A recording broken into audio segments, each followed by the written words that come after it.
دیتے تھے. بکری کا جو پہلا بچہ پیدا ہوتا تھا اسے اپنے مزعومہ دیوی دیوتا کے نام ذبح کرتے تھے اور رجب کے مہینے میں قربانی پیش کرتے تھے. رجب کی فضیلت کو مان کر کے لوگ عقیرہ کے نام سے اور فرع کے نام سے قربانیاں دیا کرتے. آج بھی سنیوں کے خلاف جو ہیں ان کے اندر یہ چیز رائج ہے یا ان سے جو گھلے ملے ہیں, آج بھی رجب کے مہینے میں بہت سارے لوگ قربانیاں دیتے ہیں خصوصیت کے ساتھ. ذی الحجہ کی قربانی نہیں دیں گے, ذی الحجہ میں جانور نہیں ذبح کریں گے, لیکن رجب کے مہینے میں ذبح کریں گے, جبکہ اللہ کے رسول اکرم صلی اللہ علیہ وسلم نے لا فرع ولا عقیرہ کر کے اس رجبی قربانی کی نکیر کیا ہے, نکارا ہے. رجبی قربانی کا کوئی ثبوت نہیں, رجبی قربانی کا کوئی ثبوت نہیں ہے. اسی طرح رجب کے مہینے میں خاص طور پر لوگ عمرہ کرتے ہیں یہ مان کر کے کہ رجب کا مہینہ اللہ کا مہینہ ہے, یہ افضل مہینہ ہے, یہ مبارک مہینہ ہے, چنانچہ اس کے اندر عمرہ کرتے ہیں. اور آج مکہ چلے جاؤ تو کھچا کھچ مرا ہے.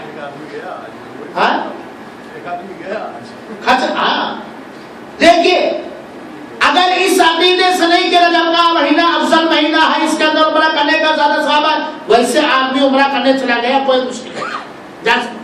لیکن رجب کی فضیلت کو مان کر کے اور یہ مان کر کے کہ اللہ کے رسول نے رجب کے مہینے ہی میں عمرہ کیا ہے, رجب کے سلسلے میں خاص عقیدہ رکھے, اگر کوئی عمرہ کرتا تو یہ بدعتی عمرہ ہوگا, سنتی عمرہ نہیں ہو سکتا.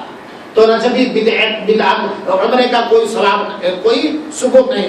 ایک بار عبداللہ ابن عمر رضی اللہ تعالیٰ عنہ نے بیان کیا کہ آپ صلی اللہ علیہ وسلم نے ایک عمرہ رجب میں کیا ہے. ایک بار عبداللہ ابن عمر نے بیان کیا کہ اللہ کے رسول اکرم صلی اللہ علیہ وسلم نے ایک عمرہ رجب میں کیا ہے. اس کے بارے میں حضرت عائشہ سے پوچھا گیا کہ کیا اللہ کے رسول نے رجب کے مہینے میں عمرہ کیا ہے؟ تو اللہ کے رسول اکرم صلی اللہ علیہ وسلم کی بیوی ہم سب کی ماں اما عائشہ نے کہا اللہ تعالی رحم فرمائے ابو عبد الرحمن پر, آپ صلی اللہ علیہ وسلم نے جو بھی عمرہ کیا ہے میں اس میں آپ کے ساتھ تھی. آپ صلی اللہ علیہ وسلم نے جب بھی عمرہ کیا ہے میں آپ کے سارے عمرے کے سفر میں آپ صلی اللہ علیہ وسلم کے ساتھ تھی. اللہ کے رسول اکرم صلی اللہ علیہ وسلم نے رجب کے مہینے میں کوئی عمرہ نہیں کیا ہے, اور یہ بخاری شریف کی روایت ہے. تو جب اللہ کے رسول نے خاص طور پر رجب کے مہینے میں کوئی عمرہ نہیں کیا ہے, فضیلت دے کر کے, برکتی دے کر کے زیادہ ثواب, تو ہم زیادہ ثواب سمجھتے رجب کے فضیلت دے کریں گے تو بدعتی ہوگا کہ نہیں ہوگا؟ اللہ کے رسول نے کتنے عمرے کیے ہیں؟ کل 4, اور سارے کے سارے عمرے ذی القعدہ کے مہینے میں کیا. پھر بھی اگر کوئی کہے ذی القعدہ ہی کے مہینے میں عمرہ کرنا سنت ہے تو یہ بات غلط ہے. ہر مہینے میں عمرہ کرنا جائز ہے, لیکن کسی خاص عقیدے کے تحت, کسی وشیش آستھا کے آدھار پر رجب کے مہینے میں رجبی عمرہ کرنا یہ بدعتی عمرہ ہے, اس کا کوئی ثبوت نہیں ہے. اور سارے علماء کرام نے, محدثین عظام نے اس سے منع کیا ہے. ہاں اگر کوئی مہینہ ہے جس کے اندر خصوصیت کے ساتھ عمرے کی فضیلت ہے تو آپ مسلمان جانتے ہیں وہ کون سا مہینہ ہے؟ رمضان کا مہینہ, جس کا عمرہ حج کے برابر درجہ رکھتا ہے, اس کے علاوہ نہیں. اسی طریقے سے رجب کے مہینے میں جیسا کہ حدیث آپ لوگوں نے سنا, من غلط حدیث صحیح حدیث کہ لوگ قیام اللیل بھی کرتے ہیں اور خصوصیت کے ساتھ روزے بھی رکھتے ہیں, اور اس کے اندر تہجد کی نمازیں بھی پڑھتے ہیں. علامہ ابن تیمیہ رحمۃ اللہ علیہ نے, علامہ ابن رجب رحمۃ اللہ علیہ نے, حافظ ابن حجر رحمۃ اللہ علیہ نے, اور ان کے علاوہ علامہ ابن القیم رحمۃ اللہ علیہ نے, اور سارے علماء سلف صالحین نے, علماء سلف نے اس بات کی نکیر کی ہے, اس بات کی نکیر کی ہے, اس بات کا انکار کیا ہے کہ اللہ کے رسول اکرم صلی اللہ علیہ وسلم نے خصوصیت کے ساتھ رجب کے مہینے میں قیام اللیل کیا ہو, رجب کے مہینے کی وجہ سے, یا اللہ کے رسول نے خصوصیت کے ساتھ رجب کے مہینے میں روزہ رکھا ہو. یہ سارے علماء کرام نے اس کی نکیر کیا. تو ہو سکتا ہے ہمارے ہندوستان اور پاکستان میں یہ ساری چیزیں نارائج، لیکن ایک چیز رائج ہے، ہو سکتا ہے آپ لوگ جانتے ہو، سکتا نہ جانتے ہو، صلاۃ الرغائب کے نام سے ایک نماز پڑھی جاتی ہے، صلاۃ الرغائب کے نام سے ایک نماز پڑھی جاتی ہے، اور یہ نماز بدعتی نماز ہے، سنتی نماز نہیں، نہ اللہ کے رسول سے صلاۃ الرغائب کے نام کی کوئی نماز اللہ کے رسول اکرم سے ثابت ہے۔ اور اس نماز کو ثابت کرنے کے لیے، صلاۃ الرغائب کے نام سے نماز کو ثابت کرنے کے لیے لوگوں نے ایک گڑھی ہوئی بات، ایک گڑھی ہوئی من گڑھت موضوع حدیث کا سہارا لیا ہے، جس کو اگر تعلیم دینا مقصد نہ ہو تو ایسی حدیث کا بیان کرنا جائز نہیں ہے، کیونکہ اللہ کے رسول کی حدیث ہے نہیں، اور ہم کہیں حدیث رسول ہے تو رسول اکرم صلی اللہ علیہ وسلم پر تہمت باندھنا ہے، اور جو آدمی رسول اکرم صلی اللہ علیہ وسلم پر تہمت باندھے وہ اپنا ٹھکانہ جہنم میں بنا۔ لیکن آپ لوگوں کو بتلانے کے لیے اس کو حدیث کہتا ہوں کہ لوگ اس کو حدیث کے نام پر مشہور کیے ہیں، جبکہ یہ من گڑھت ہے صلاۃ الرغائب کے نام سے۔ وہ حدیث یہ ہے، حدیث وہ یہ ہے کہ صلاۃ الرغائب، رغائب کی نماز یہ 12 رکعت ہے۔ کتنی رکعت ہے؟ 12 رکعت ہے۔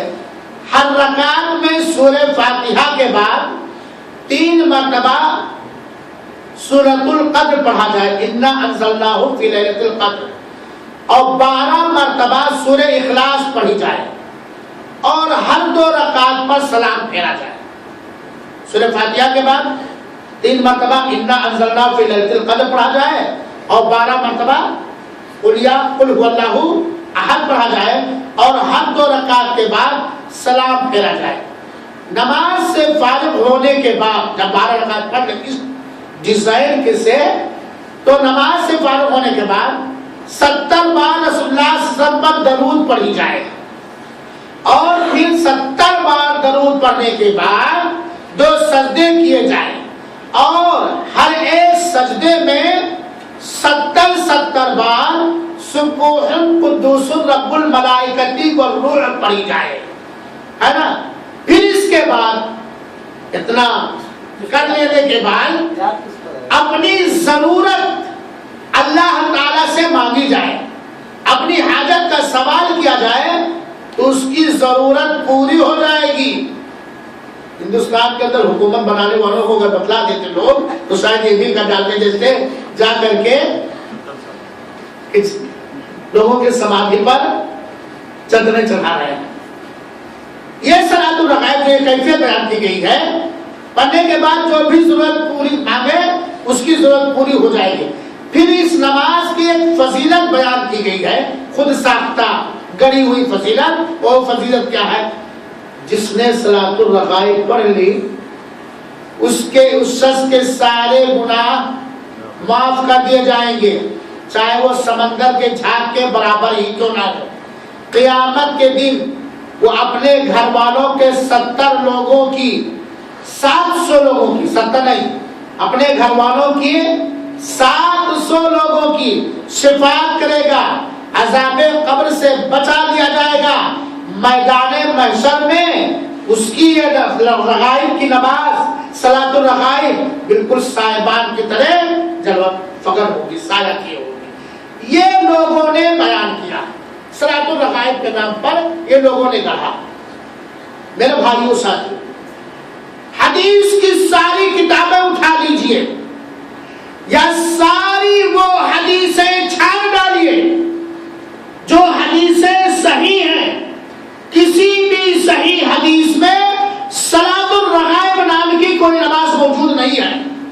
اور یہ نماز صلاۃ الرغائب نام کی نماز نہ ہمارے رسول نے پڑھا ہے، نہ خلفائے راشدین نے پڑھا ہے، نہ صحابہ کرام نے پڑھا ہے، نہ تابعین نے پڑھا ہے، نہ تبع تابعین نے پڑھا ہے، نہ امام ابو حنیفہ نے پڑھا ہے، نہ امام مالک نے پڑھا ہے، نہ امام شافعی نے پڑھا ہے، نہ امام احمد بن حنبل نے پڑھا ہے، نہ امام محمد نے پڑھا ہے، نہ امام یوسف نے پڑھا ہے، نہ امام اور دوسرے ائمہ دین نے پڑھا۔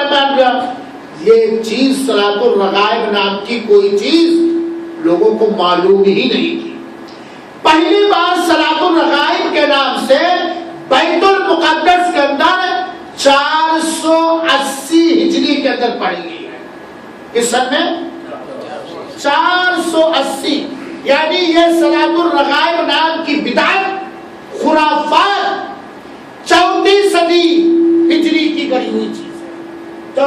480 کے اندر یہ نماز کی ایجاد کی گئی ہے. اس سے پہلے یہ نماز نہیں تھی. سارے قابل اعتماد علماء کرام نے اس نماز کا انکار کیا ہے، چاہے وہ امام ابن تیمیہ رحمۃ اللہ علیہ ہو، چاہے امام نووی رحمۃ اللہ علیہ ہو، یا اور دوسرے علماء کرام ہو. سارے لوگوں نے کہا صلاۃ الرغائب نام کی نماز کوئی نہیں پڑھتا، اور یہ پڑھی جاتی ہے رجب کے پہلے جمعہ کی رات کو، رجب کے پہلے جمعہ کی رات کو پڑھی جاتی ہے، جو آج کی رات ہے، جو آج کی رات ہے سعودی عرب میں. اور ہو سکتا ہے کل دوسری جو یہی جمعہ تو تاریخ نہیں ہے، جمعہ ہے نا، تو جمعہ تو سب کے ہاں کل ہی ہے. چلیے ایک اہم چیز پر آیا جائے. اسی رجب کے مہینے میں ایک جشن منایا جاتا ہے. وہ کون سا جشن ہے؟ رجب کا پونڈا، جشن جگنے کی رات، اس کا نام کیا؟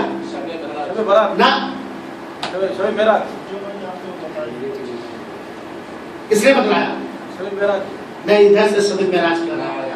آپ دونوں کے نام دے رہا ہوں، جو پہلے بتائے ہیں ان کو یہ نام دے دیتا ہوں، جو بعد میں بتائے ہیں ان کو یہ نام دے دیتا ہوں. اٹھاؤ. جشن معراج، اسراء اور معراج مناتے کہ نہیں مناتے؟ جشن معراج النبی منایا جاتا کہ نہیں بھائی؟ کہاں کے ہیں آپ کہاں کے ہیں؟ ارے لکھنؤ منایا جاتا نا، وہاں کو اور بہت دھوم دھڑکے کے ساتھ منایا جاتا ہے. جشن معراج النبی صلی اللہ علیہ وسلم. بڑے بڑے پگڑ والے، کالے کالے سرمے والے، بڑے بڑے ٹوپی والے، اپنے آپ کو مسلمان کہنے والے، اپنے آپ کو شیعہ مسلمان کہنے والے، مسلم کا نام جوڑنے والے. جشن معراج النبی صلی اللہ علیہ وسلم اسی رجب کے مہینے میں لوگ مناتے ہیں، اور یہ وہ بدعت ہے جس کا قرآن و حدیث سے کوئی ثبوت نہیں. میرے بھائیوں ساتھیوں، ہر مسلمان کو اس بات پر ایمان رکھنا ہے کہ پیارے حبیب کو اسراء اور معراج کرایا گیا ہے. سبحان الذی اسرا بعبدہ لیلا من المسجد الحرام الی المسجد الذی اقصى اقصى الذی بارکنا حولہ لنریہ من آیاتنا. تو اس آیت کے تحت اور حدیث رسول کے تحت یہ بات پر ایمان رکھنا ہے کہ رات کے کچھ حصوں میں اللہ کے رسول اکرم صلی اللہ علیہ وسلم کو بیت المقدس کا سیر کرایا گیا، اور پھر آسمان پہ لے جایا گیا، جنت و جہنم کا سیر کرایا گیا، وہاں نماز جیسی عظیم تحفہ ملی، وغیرہ وغیرہ. اس پر ہمارا ایمان ہے کہ یہ رتبہ بلند ملا جس کو مل گیا. اور یہ معراج کرایا تھا اللہ تعالی نے اپنے پیغمبر جناب محمد صلی اللہ علیہ وسلم کو، ان کی دل بستگی کے لیے، ان کے ٹوٹے ہوئے دل کے اندر، ان کے غمگین رنجور دل کے اندر تسلی ڈالنے کے لیے، کیونکہ اما خدیجہ کا بھی انتقال ہو چکا تھا، اور آپ کے دنیاوی ظاہری سہارا ابو طالب کا بھی انتقال ہو چکا تھا. آپ بڑے رنجور رہنے لگے، آپ بالکل پریشان رہنے لگے، آپ ہمیشہ فکر مند رہنے لگے. تو اللہ تعالیٰ نے ایک چمتکار، ایک معجزہ کے طور پر پیارے حبیب کو رات کے کسی حصے میں آسمان کا سیر کرایا، بیت المقدس کا سیر کرایا، جس واقعے کی تصدیق کرنے کی وجہ سے سیدنا ابو بکر صدیق رضی اللہ تعالیٰ کو صدیق اکبر کا خطاب اور لقب ملا، جس کا ثبوت قرآن مجید سے ہے اور جس کا ثبوت حدیث رسول سے. یہ الگ بات ہے کہ بہت سارے اپنے آپ کو مفکر اسلام کہنے والوں نے واقع معراج کا بھی انکار کیا ہے، لیکن جو انکار کرے وہ قرآن کا انکار کرا اور حدیث رسول کا انکار کرا. تو ہمارا ایمان ہے اللہ کے رسول کو معراج کرایا گیا ہے، اللہ کے رسول کو معراج کرایا گیا ہے، ہمارا اس بات پر ایمان. لیکن میرے بھائیوں ساتھیوں، اللہ کے رسول اکرم صلی اللہ علیہ وسلم کو کس مہینے میں، کس مہینے کی کس تاریخ کو کس دن کی رات کو معراج کرایا گیا ہے، اس سلسلے میں دن کے بارے میں، مہینے کے بارے میں قرآن اور حدیث کے اندر کوئی چیز نہیں ہے، سوائے کہ رات کے کچھ حصے میں آپ کو معراج کرایا گیا۔ کس مہینے میں کرایا گیا، کس دن کرایا گیا؟ کیا وہ رجب کا مہینہ تھا یا شعبان کا مہینہ تھا یا ربیع الاول کا مہینہ تھا، سوموار کا دن تھا، اتوار کا دن تھا؟ قرآن و حدیث کے اندر اس کے بارے میں کوئی ثبوت نہیں ملتا۔ چنانچہ اگر آپ تحقیق کرنے لگیں گے کہ اللہ کے رسول کو کس مہینے میں معراج کرایا گیا تو اس میں علماء کرام کی 10 باتیں پائیں گے، اور 10 نے 10 مہینہ بیان کیا۔ کچھ لوگوں نے بیان کیا ہے 27 رجب کو، لیکن یہ بات بے دلیل ہے، یہ بات بے دلیل ہے۔ کسی بھی صحیح روایت سے معراج النبی کے دن اور تاریخ کا کوئی ذکر نہیں ملتا ہے۔ دوسری بات یہ ہے، اور اگر دعویٰ کرنے والے کے دعوے کو ہم مان بھی لیں کہ اللہ کے رسول اکرم صلی اللہ علیہ وسلم کو 27 رجب کو معراج کرایا گیا ہے، اگر مان بھی لیں، بھائی بات کوئی دلیل نہیں ہے، اگر ہم مان بھی لیں تو یہ ہم کیسے مان لیں کہ اگر 27 رجب کو معراج رسول ہوا ہے تو اس رات کو یا اس دن کو جشن بھی منایا جائے؟ کیسے مان لیں؟ کیا جس کو معراج کرایا گیا تھا، کس کو معراج کرایا گیا تھا بھائی؟ ابو بکر کو، امام ابو حنیفہ کو، امام مالک کو، امام احمد بن حنبل کو، ان مفتیوں کو کس کو معراج کرایا گیا تھا؟ پیارے حبیب صلی اللہ علیہ وسلم، پیارے حبیب صلی اللہ علیہ وسلم کو معراج کرایا گیا تھا۔ کیا پیارے حبیب جناب محمد مصطفیٰ صلی اللہ علیہ وسلم نے اپنے معراج کے بعد لگ بھگ 20 سال تک رہے بحیثیت نبی، بحیثیت رسول، معراج والی رات کو جشن منایا؟ جشن منایا، بینر لگوایا، پروگرام کیا، معراج والی حدیث کو بیان کیا گیا وغیرہ وغیرہ؟ کیا اللہ کے رسول نے جشن منایا ہے؟ مانگو دلیل میرے بھائیو، اندھے بہرے نہ بنو، اندھے بہرے نہ بنو۔ دین ہے، دین لیتے وقت سوچنا پڑے گا کہ تم دین کو کس سے لے رہے ہو، دین کو کس سے؟ اللہ کے رسول اکرم صلی اللہ علیہ وسلم سے معراج کے بعد جتنے دن آپ دنیا میں بحیثیت نبی، بحیثیت رسول، بحیثیت محسن انسانیت زندہ رہے، کسی بھی ایک سال، کسی بھی دن یا کسی بھی رات میں، کسی بھی مہینے کے جشن معراج کے نام سے، عید معراج النبی کے نام سے کوئی بڑا پروگرام، کوئی چھوٹا پروگرام، کوئی پورے عالمی سطح کا پروگرام، کوئی شہری کے سطح کا پروگرام، کوئی گاؤں اور بستی کے سطح کا پروگرام، نہ نکڑ پر، نہ چوراہے میں، نہ گراؤنڈ میں، نہ کسی صحابی کے گھر میں اس طرح کا جشن منانے کا ثبوت نہیں میرے بھائی۔ اور اگر ہے تو لاؤ ثبوت کے ساتھ، دلیل کے ساتھ بتلاؤ اللہ کے رسول نے فلاں دن فلاں جگہ جشن معراج کے نام پر، عید معراج النبی کے نام پر اس طرح کا جشن منایا جس میں یہ پڑھایا ہے، یہ کیا ہے اور کروایا، کہیں نہیں۔ یہ بڑی ہوئی بات ہے۔ اسی طریقے سے جشن معراج کے اندر بہت ساری خرافات بھی، بہت ساری خرافات، انہیں خرافات میں سے ایک چیز آپ دیکھیں گے جس کو اس نبی صلی اللہ علیہ وسلم کی سنت پر عمل بھاری لگتا ہے، جس نبی کو معراج کرایا گیا، وہی جشن عید معراج نبی میں سب سے کیا رہتا ہے؟ پیش رہتا ہے، سب سے زیادہ پیش رہتا ہے۔ تو میرے بھائیوں ساتھیوں، اب قرآن مجید سے، رسول اللہ صلی اللہ علیہ وسلم کے عمل سے، آپ کے فرمان سے، آپ کی تقریر سے، خلفائے راشدین کے عمل سے، صحابہ کرام کے عمل سے، اور نہ تابعین عظام کے عمل سے جشن معراج النبی یا جشن عید معراج النبی کے نام پر کوئی پروگرام یا کوئی جشن منانا ثابت نہیں۔ اور جب ثابت نہیں تو کیسے کریں گے بھائی؟ آپ کہیں گے کہاں سے آیا؟ اب یہ ان لوگوں سے جا کے پوچھو کہاں سے آیا. قرآن سے تو نہیں آیا ہے. قرآن میں آیا ہے سبحان الذی اسری بعبدہ لیلا، اسلام کا ذکر آیا ہے. بخاری شریف کے اندر حدیث معراج مفصل بیان کی گئی ہے، لیکن جشن معراج النبی کے نام سے کوئی صحیح حدیث نہیں. نہ ابو بکر نے کیا نہ عمر نے کیا، تو بعد والوں کے لیے کرنا جائز ہوگا؟ جائز ہوگا؟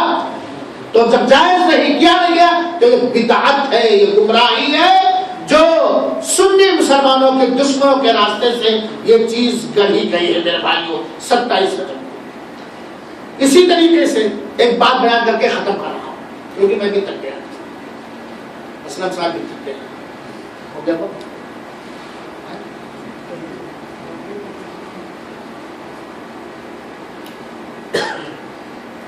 ایک سے بڑھ کے ایک.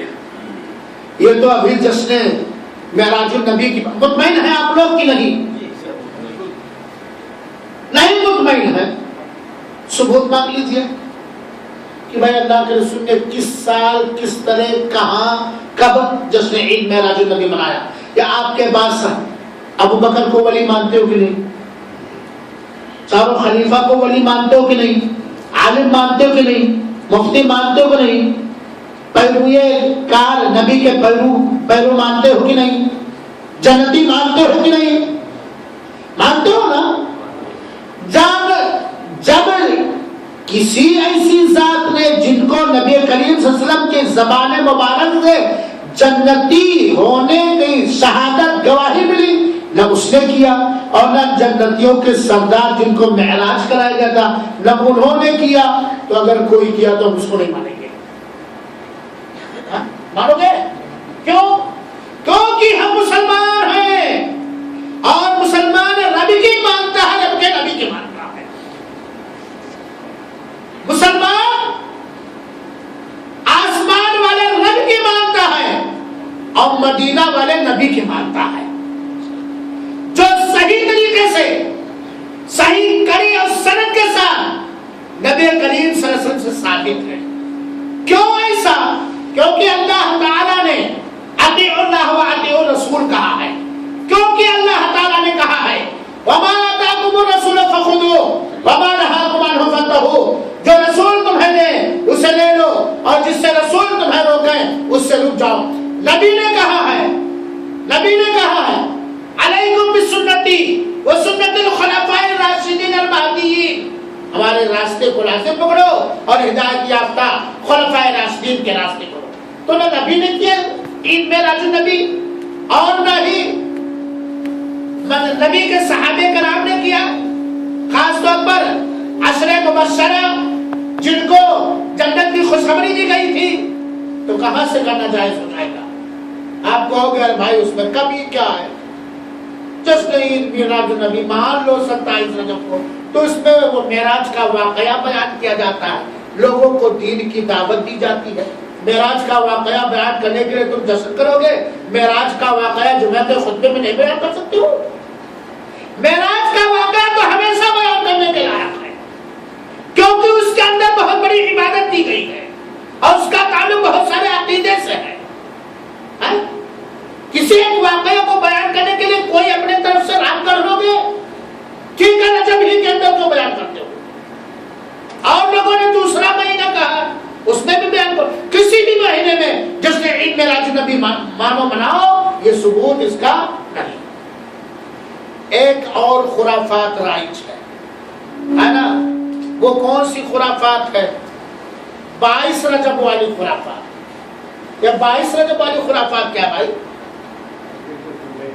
آپ لوگ ناراض ہو رہے ہوں گے کہ مولانا اس کو خرافات کیوں کہتے ہیں، جبکہ ہم جب سے آنکھ کھولے ہیں کرتے چلے آئے یا سنتے چلے آئے یا دیکھتے چلے آئے. اب تو ٹی ویوں پر بھی دیکھ رہے ہیں، ٹھمکا لگتا ہے، ڈھول بجتے ہیں، درگاہوں پہ ناچ اور گانے اور قوالیاں اسی جگہوں پر اس تاریخ کو ہوتی ہیں.